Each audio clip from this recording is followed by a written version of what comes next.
आइए तो भौतिकी को आज हम लोग फिर आगे लेके चलते हैं। आज हमारा जो एक नया सा टॉपिक होने वाला है वो होने वाला है वैद्युत द्विध्रुव के कारण वैद्युत क्षेत्र की तीव्रता। इसके पहले का जो लेक्चर था उस लेक्चर्स में हमने वैद्युत द्विध्रुव इलेक्ट्रिक डाइपोल क्या होता है इसके बारे में आपको जानकारी दी हुई है।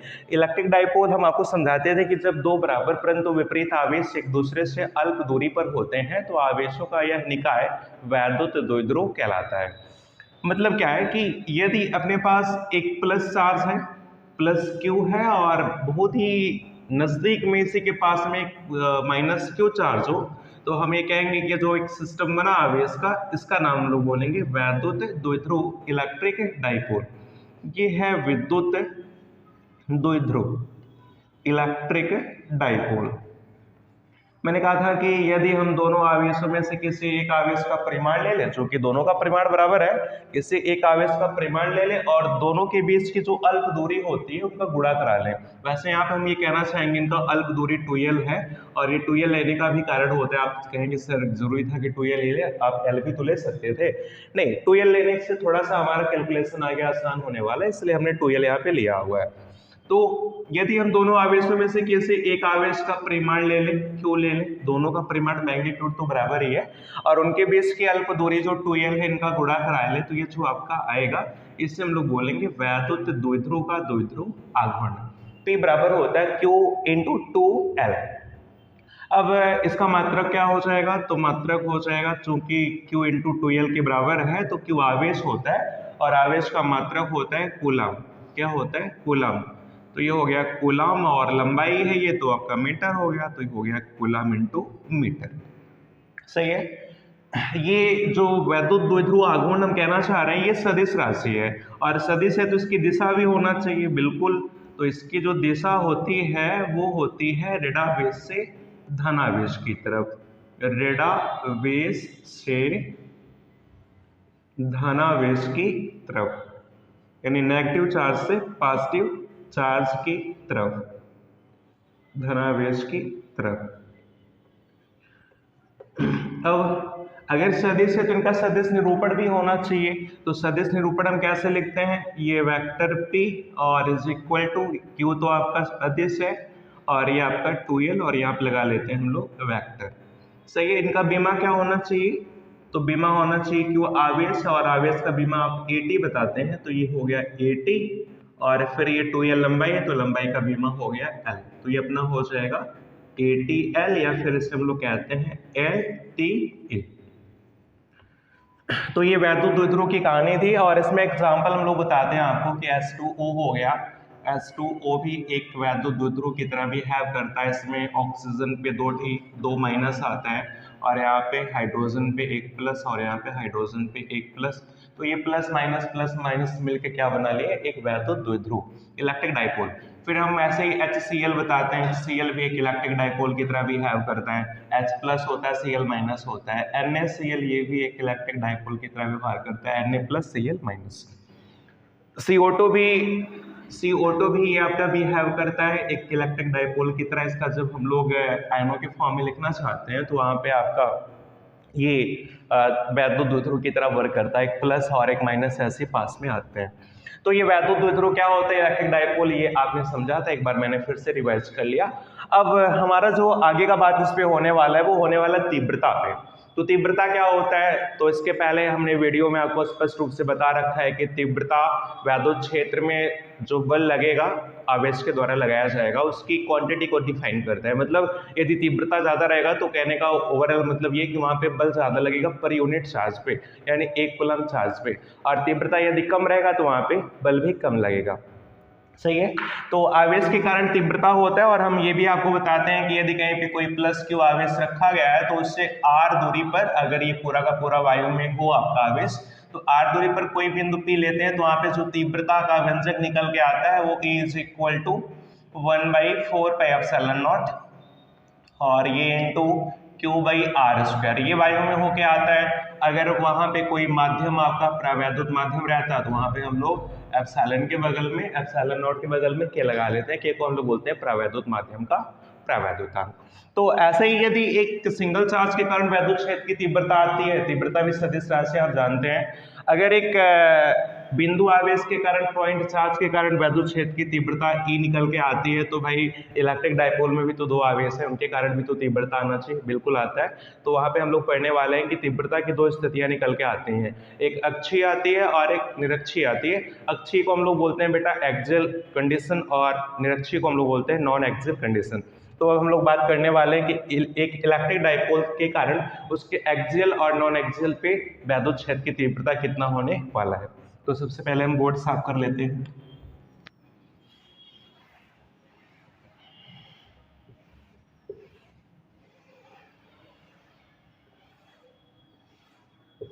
इसके पहले का लेक्चर आपने देखा होगा, आपने समझा होगा, और नहीं देखा है तो आप प्लेलिस्ट है उसमें आप जाके देख सकते हैं। चले, तो सबसे पहले हम जो बात करने वाले हैं वो बात करने वाले हैं एक्सियल पे। तो सबसे पहले हम एक इलेक्ट्रिक डाइपोल बनाते हैं। ये अपना एक इलेक्ट्रिक डाइपोल है और ये हो गया माइनस क्यू चार्ज और ये अपना हो गया प्लस क्यू चार्ज, और इनके बीच का दूरी हम लोग 2l मानते हैं। ये मान लो कि A है और ये B है, और इनका मध्य बिंदु हम O मान लेते हैं, और पूरी दूरी को हम 2l मानेंगे तो ये अपना हो जाएगा L और ये भी अपना हो जाएगा L। इसके अक्ष पे यदि हम कहीं पे तीव्रता निकालेंगे तो उसे हम लोग बोलेंगे अक्षीय स्थिति, और यदि निरक्ष पे निकालेंगे, लंबवत किसी रेखा पे निकालेंगे तो उसे हम लोग बोलेंगे निरक्षीय स्थिति। तो यहाँ से हम लोग इसके सेंटर से स्मॉल r दूरी पर एक हम लोग पॉइंट ले रहे हैं, एक बिंदु ले रहे हैं। ये जो बिंदु है ये बिंदु आपका सेंटर से मापा जाएगा, सेंटर से स्मॉल r दूरी पर है, सेंटर से स्मॉल r दूरी पर ये बिंदु P है। इस बिंदु P पे कितनी तीव्रता निकल के आएगी इन दोनों चार्ज के कारण। वैसे ये दोनों चार्ज मिलके एक सिस्टम बनाए हैं, हम उस सिस्टम को कहना चाह रहे हैं इलेक्ट्रिक डाइपोल। तो इस इलेक्ट्रिक डाइपोल के कारण यहाँ पे क्या तीव्रता आएगी वो हम लोग निकालना चाहेंगे। तो एक बात मुझे बताएं, यदि हम यहाँ पे एक प्लस क्यू के कारण तीव्रता निकाले तो भाई यहाँ पे तीव्रता कुछ निकल के आएगी, और माइनस क्यू के कारण भी निकाले तो वहां पे भी तीव्रता आएगी। तीव्रता सदिश राशि है तो दोनों के कारण जो तीव्रता आएगा उनकी दिशाओं को ध्यान में रख के, अगर एक ही दिशा में रहेगा तो हम लोग जोड़ लेंगे परिणामी के लिए, और विपरीत दिशा में रहेगा तो हम लोग हटा लेंगे। तो सबसे पहले हम निकालते हैं प्लस क्यू के कारण। तो प्लस क्यू के कारण बिंदु P पर, के कारण बिंदु P पर, बिंदु P पर वैद्युत क्षेत्र की तीव्रता। तो फार्मूला आपको पता है, आप पीछे का लेक्चर देखे हैं। तो E बराबर क्या होता है 1/4 पाई एप्सिलॉन नॉट। और अभी हम ये मान रहे हैं कि पूरा सिस्टम आपका किसमें, वायु में है, तो यहाँ पे K का टर्म हम लोग नहीं लगाएंगे, और रखा जाएगा तो K का टर्म हम लोग लगा लेंगे। तो 1/4 पाई एप्सिलॉन नॉट, और यहाँ पे प्लस आपका Q। ऐसे हम प्लस Q माइनस Q नहीं भरेंगे, प्लस और माइनस सिर्फ आपको दिशा बताते हैं कि तीव्रता की दिशा क्या आने वाली है। चलो, अब यहाँ से इस बिंदु P का डिस्टेंस क्या होगा, तो आप ध्यान दें सेंटर से ये डिस्टेंस कितनी है r है, और ये डिस्टेंस कितनी है l है, और अगर पूरे r में से ये l घटा देंगे तो ये डिस्टेंस आ जाएगा प्लस Q से यहाँ बिंदु P तक। यानी कहने का मतलब कितना हो गया r माइनस l का होल स्क्वायर। अब इनकी दिशा भी तो हमें जाना चाहिए। वैसे अभी ये प्लस क्यू के कारण निकाल रहे हैं, तीव्रता इसके कारण भी आएगा तो हम इसको दे देते हैं E1। ये E1 है। आप मुझे बताएं इस बिंदु P पर इसकी दिशा क्या होगी। तो हम आपको कहेंगे कि इस बिंदु P पर एक टेस्ट चार्ज रखें, एक पॉजिटिव टेस्ट चार्ज रखें। पॉजिटिव टेस्ट चार्ज को रखेंगे तो ये प्लस उस प्लस को क्या करेगा, रिपेल करेगा। जिधर रिपेल करेगा यानी बल उधर लगेगा, तो हम कहेंगे तीव्रता की भी दिशा भी उधर ही होके निकल के आएगी। तो यहाँ पे जो E1 निकल के आएगी बेटा वो ऐसे ही निकल के आएगी, यानी हम कहते हैं कि B से P की तरफ इनका जो डायरेक्शन होगा वो होगा B से P की तरफ। चलो, अब ये E1 आ गया। ऐसे मुझे बताओ माइनस क्यू के कारण बिंदु P पे तीव्रता आएगा, उसे हम लोग E2 कहेंगे। तो E2 क्या आएगा, फार्मूला वही लगाएंगे हम लोग 1/4 पाई एप्सिलॉन नॉट। यहाँ पे के नहीं लगाएंगे क्योंकि वायु है, वायु नहीं होता तो के लगाते हैं, इनटू यहाँ पे चार्ज माइनस क्यू नहीं भरेंगे, क्यू ही भरेंगे। ये माइनस प्लस तो दिशा बताएंगे ना, यहाँ पे बल की दिशा क्या होगी, तीव्रता की दिशा क्या होगी। अब सोचे यहाँ माइनस क्यू से यहाँ इस बिंदु P का डिस्टेंस क्या होगा, ये r है और ये अपना l है, तो क्या हो जाएगा r प्लस l का होल स्क्वायर। सही है। अब मुझे बताएं, अगर हम यहाँ पे एक टेस्ट चार्ज रखेंगे तो ये माइनस उस टेस्ट चार्ज को ऐसे ही अट्रैक्ट करेगा तो बल इधर लगेगा ना, बल इधर लगेगा तो हम कहेंगे इस बिंदु P पर तीव्रता की दिशा किधर से किधर, P से B की ओर। तो ये जो तीव्रता की दिशा आएगा ये अपना हो जाएगा P से B की तरफ, P से B की तरफ। चले, ये E2 हमने क्या दिया, सही है, बिंदु P पर E1 इधर है अपना और E2 अपना इधर है। अब ये E1 की दिशा और E2 की दिशा ये तो परस्पर विपरीत है ना, और आप सदिशों में ये जानते हैं कि यदि दो सदिश विपरीत होते हैं तो परिणामी के लिए उन्हें आप घटा लेते हैं। यहाँ पे भी हम लोग घटाने वाले हैं, तो हम क्या करेंगे, लिखेंगे परिणामी तीव्रता किस पर, बिंदु P पर। तो यहाँ हम लिखेंगे बिंदु P पर परिणामी तीव्रता, बिंदु P पर परिणामी तीव्रता।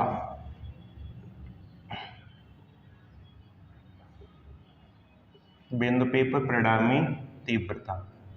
तो हम कैसे लिखेंगे, हम लिखेंगे E बराबर, अच्छा बड़े में से छोटे को घटाएंगे ना, परिणामी लिखेंगे बड़े में से छोटे को घटाएंगे। आप मुझे बताएं यहाँ पे बड़ा कौन होगा छोटा कौन होगा, E1 बड़ा होगा या फिर E2 बड़ा होगा। अच्छा ये देखें चार्ज तो दोनों सेम है ना, तीव्रता के टर्म में ये 1/4πε0 ये तो सेम ही है, क्यू अपना सेम ही है दोनों के लिए, तो कोई छोटा बड़ा कैसे होगा, तो हम कहेंगे ये जो r माइनस एल और r प्लस एल ये डिसाइड करेंगे। आप सोचे किसी भी भिन्न का यदि हर बड़ा होता है तो रिजल्ट क्या आता है, छोटा आता है। तो ये r प्लस एल बताओ बड़ा है कि नहीं बड़ा है, बड़ा है। तो यहाँ पे r प्लस एल वाला जो तीव्रता होगा यानी E2 वो क्या होगा, छोटा होगा, और ये r माइनस एल दूरी कम होगी, r माइनस एल घटाएंगे कम होगी, जाहिर सी बात है। तो यहाँ पे ये E1 वाली तीव्रता क्या है, ये ज्यादा आएगी, तो हम E1 में से E2 घटाएंगे। तो बिंदु P पर परिणामी तीव्रता E1 माइनस E2। चाक तो मेरे पास खत्म हो गया, चलो चाक मंगाते हैं। चिंटू नहीं सुन रहा है, चलो काम चलाते हैं हम लोग। E बराबर E1 की वैल्यू क्या भरेंगे हम लोग, E1 की value 1/4πε0 into Q by r minus L का होल स्क्वायर, और माइनस E2 की वैल्यू क्या भरेंगे, यहाँ पे हमने लिखा हुआ 1/4πε0 into Q by r plus L का होल स्क्वायर। समझ लेंगे, स्पष्ट नहीं दिख रहा होगा। तो ये जो परिणामी तीव्रता है ये 1/4πε0 Q by r minus L का होल स्क्वायर माइनस 1/4πε0 क्यू बटे r प्लस एल का होल स्क्वायर, सही है। अच्छा थोड़ा थोड़ा आपको समझ में आया होगा कि सर यहाँ से अगर आप पूरे को l लिखे होते पूरी दूरी को, तो ये आधी दूरी l/2 करना होता, तो यहाँ पे थोड़ा सा कैलकुलेशन आपका लंबा होता है, इसलिए हमने वहाँ पे वैद्युत द्विध्रुव में बीच की दूरी क्या मानी हुई है, 2l। समझ पाए, चलो। तो अब यहाँ से देखो परिणामी तीव्रता E बराबर, यहाँ पे क्या क्या कॉमन मिलेगा आपको, तो ये मिलेगा Q बटा 4πε0, और ये फिर ब्रैकेट में यहाँ क्या बचेगा 1 बचेगा, और यहाँ क्या बचेगा r माइनस एल का होल स्क्वायर, सही है। ओ यहाँ पे क्या लिख दिए हम, तो ये 1 बचेगा ना, चलो, और यहाँ माइनस क्या बचेगा, ये तो निकल ही गया, तो 1/r प्लस एल का होल स्क्वायर, सही है। चलो तो इधर हम पहले बोर्ड थोड़ा साफ करते हैं, स्पेस बनाते हैं, फिर हम लोग करते हैं। अब ये जो परिणामी आएगा, इस परिणामी की दिशा क्या होगी, तो आपको ध्यान देना चाहिए हमने किस में से किसको घटाया है, तो बड़े में से छोटे को घटाया है। भाई बड़े में से छोटे को घटाया है तो रिजल्ट भी तो बड़े के लिए आना चाहिए ना, तो परिणामी की दिशा किधर होगा, बिंदु B से P की तरफ। चलो तो अब हम क्या करते हैं, यहाँ पे E बराबर क्या हो जाएगा, E बराबर ये r प्लस एल का होल स्क्वायर का गुणा 1 में होगा, तो अभी ये हम यहाँ लिखेंगे Q बटा 4πε0, और यहाँ ब्रैकेट में ये r प्लस एल का स्क्वायर का गुणा 1 में होगा।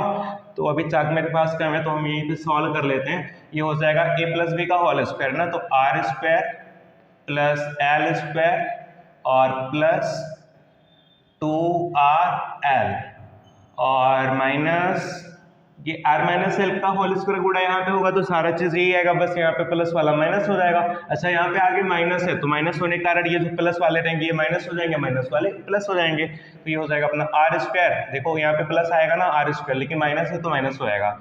ये भी प्लस एल स्क्वायर आएगा तो ये अपना हो जाएगा माइनस एल स्क्वायर, चूंकि आगे माइनस है। और ये अपना आएगा माइनस 2RL, क्योंकि ए माइनस बी को होल स्क्वायर में माइनस 2 ए भी आता है, लेकिन ये अपना आगे माइनस है यहाँ पे तो ये हो जाएगा प्लस, तो ये हो गया 2RL। और ये बटा में देखो r माइनस एल का होल स्क्वायर और ये r प्लस एल का whole square, a minus B का whole square, a plus B का होल स्क्वायर। ये a minus B a plus B को तो हम लिख सकते हैं ना a square minus B square, तो स्क्वायर है तो पूरे का स्क्वायर हो जाएगा, यानी r square minus L square पूरे का हो गया होल स्क्वायर।